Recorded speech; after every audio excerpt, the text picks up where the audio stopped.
Welcome back to Become English Champion YouTube channel, and my name is Ankush, and today we are going to focus on a speaking topic.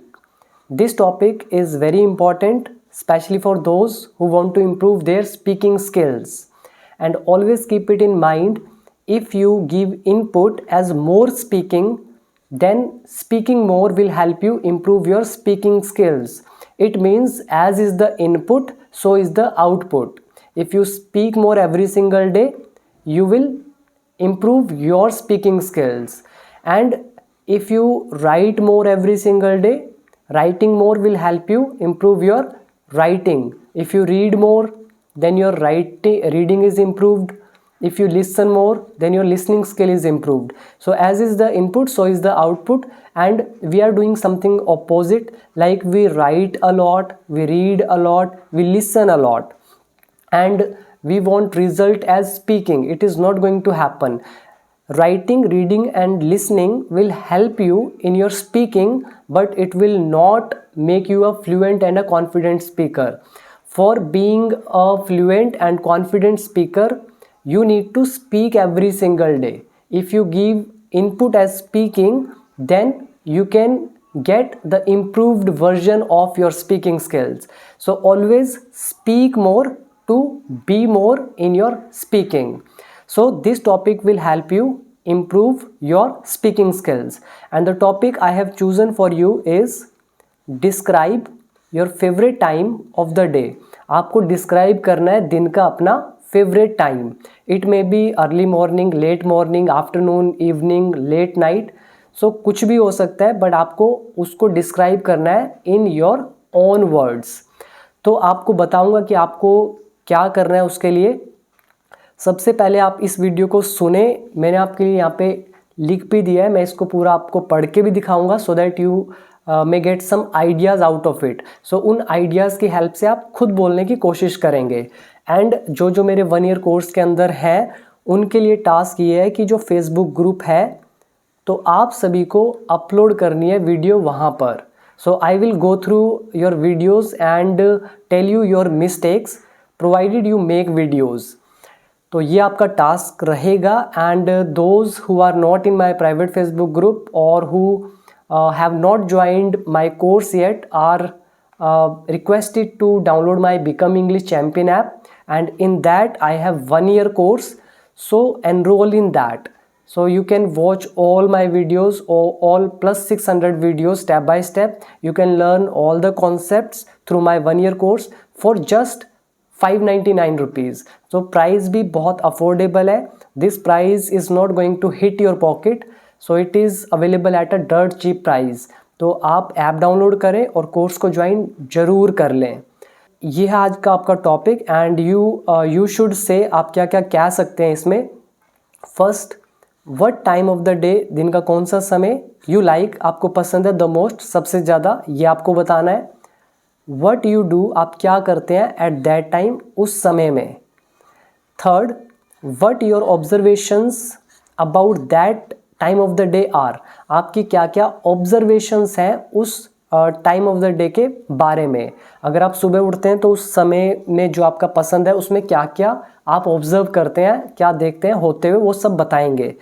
And why is that your favourite time of the day, और वो आपका favourite समय क्यों है. तो ये चीज़ें आपको इंक्लूड करनी है अपने स्पीकिंग टॉपिक में. Now let's start with the topic. So I am going to read it out for you so that you may get some ideas out of it. तो यहाँ पे मैंने लिखा हुआ है, तो मैं आपको इसको रीड करके दिखाता हूँ और हिंदी भी बताता हूँ, और कुछ वर्ड आएंगे उनको आप याद कर सकते हैं. इट इज़ रियली डिफ़िकल्ट, ये सच में बहुत डिफ़िकल्ट है, टू टॉक, बात करना, अबाउट माई फेवरेट टाइम, अपने फेवरेट टाइम के बारे में, ऑफ द डे, दिन के. तो दिन के फेवरेट टाइम के बारे में बात करना सच में बहुत मुश्किल है. बिकॉज क्योंकि एवरी मोमेंट, हर जो मोमेंट है, हर क्षण जो है ऑफ आवर लाइफ, हमारे जीवन का, इज़ इम्पॉर्टेंट, वो इम्पॉर्टेंट है. हाउएवर, फिर भी द टाइम, वो समय, आई एन्जॉय द मोस्ट, जो मैं सबसे ज़्यादा एन्जॉय करता हूँ ऑन एनी गिवन डे, किसी भी कोई भी दिन हो चाहे, इज़ द अर्ली मॉर्निंग, वो है अर्ली मॉर्निंग का समय. फ्रॉम 6 to 7, 6 से 7 का। आई कंसीडर, मैं मानता हूँ या मैं समझता हूँ। कंसीडर मतलब मानना या समझना। आई कंसीडर, मैं समझता हूँ या मानता हूँ, दिस, इसे, माई फेवरेट टाइम, अपना फेवरेट टाइम, बिकॉज, क्योंकि I wake up at 6 o'clock every morning, मैं हर सुबह 6 बजे उठता हूँ। फीलिंग कम्प्लीटली फ्रेश, पूरी तरह से फ्रेश फील करते हुए, एनर्जेटिक फील करते हुए, एंड और प्रिपेयर्ड और तैयार होता हूँ, to take on a new day, एक नए दिन की शुरुआत करने के लिए। तो यहाँ पे एक आप फ्रेज़ याद कर लें इसको, to take on a new day. इसका मतलब होता है जो दिन है, नया दिन, उसकी जिम्मेदारी हाथ में लेना, उसे शुरू करना। तो टेक ऑन समथिंग, किसी चीज़ को शुरू करना, उसको अपने हाथ में लेना। तो मैं 6 बजे उठता हूँ हर मॉर्निंग, पूरा कंप्लीटली फ्रेश फील करते हुए, एनर्जेटिक फील करते हुए, और प्रिपेयर्ड होता हूँ to take on a new day, नए दिन की शुरुआत करने के लिए। एंड और द एनवायरमेंट, और जो वातावरण है, सीम्स, लगता है, वेरी सीरीन, बहुत ही शांत, एंड क्लीन, और साफ, एट दैट टाइम, उस समय में। तो यहाँ से आप कुछ वर्ड ले सकते हैं, जैसे एक हाउएवर को आप इंक्लूड करें, हाउएवर, और इसके अलावा ये कंसीडर, समझना, इसको आप यूज़ कर सकते हैं। और बाकी टेक ऑन अ डे ये आप याद करें, और सीरीन मतलब शांत। ये कुछ ऐसे वर्ड हैं। वैसे तो मैंने इसको सिंपल लैंग्वेज में ही आपको दिया है ताकि आप स्पीकिंग कर सकें। याद रखिएगा, for speaking you don't need to have grip over high frequency words और हैवी वर्ड्स। आपके पास ऐसी वोकैब होनी चाहिए which can easily be understood by anyone. अगर आप किसी से बातचीत कर रहे हैं and the one whom you are talking to is not able to figure out what you are saying, then what is the use of having that kind of communication? तो उस लैंग्वेज में बात करो जो सामने वाला समझ सकता है, and speaking should always be in simple wording. तो अभी मैंने क्या बोला कि इन्वायरमेंट बहुत शांत दिखता है और क्लीन होता है उस समय। आई स्टेप आउट, मैं बाहर जाता हूँ, फॉर अ शॉर्ट वॉक, थोड़ी सी सैर के लिए। स्टेप आउट मतलब होता है घर से बाहर कदम रखना, बाहर जाना। तो मैं स्टेप आउट करता हूँ थोड़ी देर वॉक करने के लिए। ड्यूरिंग विच, जिस दौरान। अब मान लो मैं 6 से 7 के बीच में जाता हूँ, तो वो जो 6 से 7 का टाइम है उसके लिए मैं यूज़ कर रहा हूँ ड्यूरिंग विच, जिसके दौरान। आई एनर्जाइज माई सेल्फ, मैं अपने आप को एनर्जी देता हूँ। विद द फ्रेश, ताज़ा, सूदिंग, शांत करने वाली, and pollution free morning air से। तो मैं कह रहे हैं कि मैं बाहर जाता हूँ शॉर्ट वॉक के लिए, जिस दौरान मैं अपने आप को एनर्जाइज करता हूँ फ्रेश, ताज़ा, शांत करने वाली और पोल्यूशन फ्री मॉर्निंग हवा से। I also Sood my eyes, मैं अपनी आइज़ को भी शांत करता हूँ। तो सूद मतलब क्या होता है? शांत करना, आनंदित करना और हील करना एक टाइप से। तो I also Sood my eyes, मैं अपनी आइज़ को भी शांत करता हूँ।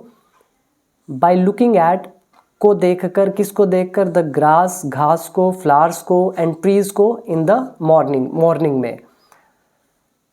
दीज साइट्स, और ये जो नज़ारे हैं, हेल्प मी, ये मेरी मदद करते हैं, अलॉट, बहुत ज़्यादा, इन स्टेइंग फ्रेश, फ्रेश स्टे होने में, मतलब फ्रेश रहने में, फुल ऑफ एनर्जी वाला रहने में, एंड एंथुजियास्टिक, और जोशीले रहने में, थ्रू आउट द डे, दिन भर।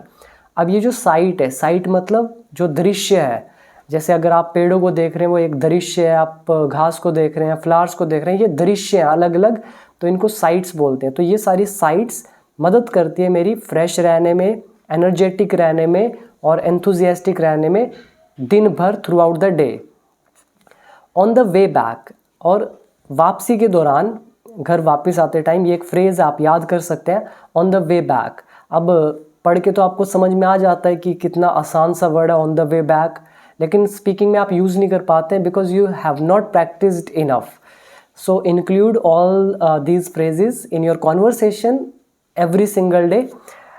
If you include, you will become used to, or you will become accustomed to using such phrases with ease. So on the way back, वापस लौटते समय आई ऑल्सो प्रिपेयर, मैं तैयार करता हूँ my days schedule, अपने दिन का स्केड्यूल इन माई माइंड, अपने माइंड में। आई हैव सेलेक्टेड, मैंने चुना हुआ है दिस टाइम, इस समय को, फॉर द प्रिपरेशन, तैयारी के लिए, ऑफ माई डेली स्केड्यूल, अपने रोज के स्केड्यूल की तैयारी के लिए। बिकॉज, क्योंकि एट दिस आवर, इस आवर में, इस घंटे में, इस समय में, the mind is completely unoccupied, जो माइंड होता है वो पूरी तरह से अनऑक्यूपाइड होता है।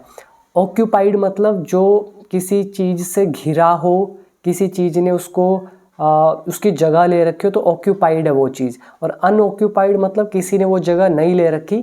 तो जो हमारा माइंड है उसको ऑक्यूपाई कौन करता है? विचार, थॉट्स। लेकिन मॉर्निंग के टाइम अगर आपका माइंड अनऑक्यूपाइड है, इसका मतलब उसमें थॉट्स नहीं है, बहुत कम है। तो माइंड इज़ कम्प्लीटली अनऑक्यूपाइड मतलब पूरी तरह से बहुत कम उसमें विचार होते हैं, खाली होता है एक तरह से। एंड, और बेटर सूटेड, और अच्छा सूटेड होता है टू प्लानिंग करने के लिए, टास्क एफिशिएंटली, किसी भी टास्क को प्लानिंग करने के लिए एफिशिएंटली वो सूटेड होता है उसके लिए। अर्ली इन द मॉर्निंग, तो मॉर्निंग में अर्ली, आई फाइंड, मुझे लगता है, आई दैट कि I can also give the desired priority, मैं जो भी मनचाही जो प्रायोरिटी है वो भी दे सकता हूँ टू टास्क को ऑन हैंड, जो मैंने लिए हैं। तो ऑन हैंड मतलब हो गया जो भी टास्क मैंने लिए हैं कि ये 10 काम मुझे करने हैं, तो वो टास्क हो गए ऑन हैंड। और प्रायोरिटी का मतलब क्या होता है? प्रायोरिटी मतलब डिसाइड करना कि जो काम सबसे इम्पोर्टेंट है वो पहले, जो उससे कम इम्पोर्टेंट है वो उससे नीचे, जो सबसे कम इम्पोर्टेंट है वो सबसे लास्ट में। और डिज़ायर्ड मतलब जो भी हमारी इच्छा के अनुसार होता है, तो उसको बोलते हैं डिज़ायर्ड प्रायोरिटी। तो कह रहे हैं मुझे ये लगता है कि मैं दे सकता हूँ डिज़ायर्ड प्रायोरिटी अपने टास्क, किसी भी टास्क को जो मैंने लिए हुए हैं। फाइनली, और अंत में आखिरकार क्या होता है? और finally, this morning acts as a blueprint, और ये जो मॉर्निंग है मेरे लिए एक ब्लूप्रिंट की तरह काम करती है। ब्लूप्रिंट क्या होता है? एक तरह का नक्शा होता है, जो सबसे बढ़िया होता है उसको ब्लूप्रिंट बोलते हैं। जैसे सक्सेस ब्लूप्रिंट होता है, तो इसका मतलब है सक्सेस तक पहुंचने का पूरा रोड मैप। तो मॉर्निंग मेरे लिए एक्ट करती है as a blueprint for the rest of the day, बाकी बचे पूरे दिन के लिए। रेस्ट मतलब बचा हुआ, फॉर द रेस्ट बचे हुए के लिए, ऑफ द डे दिन के। टू मी, मेरे लिए, this is the most beautiful part of the day, ये दिन का सबसे ब्यूटीफुल पार्ट होता है। Other parts of a day, दिन के जो अदर पार्ट्स होते हैं, have their own attractions and beauty, उनके अपने ही आकर्षण होते हैं, अपनी ही ब्यूटी होती है। बट लेकिन टू मी, मेरे लिए, द अर्ली मॉर्निंग जो है इज़, वो है द बेस्ट, सबसे बढ़िया, and most stunning among all, और सबसे ज़्यादा आकर्षक है बाकी कंपेरेटिवली बाकी के पार्ट से। तो गाइज़, अब आपको समझ में आया होगा ये किस तरह से आप यूज़ कर सकते हैं। बस आपको अपनी टोनैलिटी का ध्यान रखना है, बोलते टाइम किस तरह से टोन अप डाउन या पॉजेज़ कहाँ पे लेने हैं, वो चीज़ इम्पॉर्टेंट है। जैसे आप ये ऐसे बोल सकते हैं, it's really difficult to talk about my favourite time of the day because every morning of our life is important. However, the time I enjoy the most on any day is the early morning from 6 to 7. I consider this my favorite time because I wake up at 6 o'clock every morning feeling completely fresh, energetic and prepared to take on a new day. And the environment seems very serene and clean at that time. So आपको अपने वे से इसको बोलने की कोशिश करनी है। तो ये था आज का हमारा topic. I hope you liked it. अगर पसंद आया हो तो कमेंट सेक्शन में ज़रूर बताइएगा। If you want more such videos then join my 1 year course and price for 1 year is just 599 rupees. तो बहुत ही डर्ट चीप प्राइस पे ये कोर्स अवेलेबल है। तो उसमें 600 वीडियोज़ है, बाकी सारी डिटेल आपके सामने लिखी है। तो यूट्यूब पे मेरी सारी वीडियोज़ नहीं है, स्टेप बाय स्टेप सीखना है तो अभी ऐप को डाउनलोड कर लें। एंड बिलीव मी, अगर आप रिलीजियसली, होल हार्टेडली अगर फॉलो करेंगे मेरी इंस्ट्रक्शंस को, तो बिलीव मी आपको रिजल्ट मिलेंगे ही मिलेंगे। And at the end of this video आपको कहूँगा कि as is the input so is the output, जैसी इनपुट वैसी आउटपुट। तो आधी वीडियो से पढ़ेंगे तो आधा रिजल्ट मिलेगा, सिस्टम से पढ़ेंगे तो सिस्टमेटिक वे से रिजल्ट आएंगे। So thank you for watching, मिलते हैं अगली वीडियो में।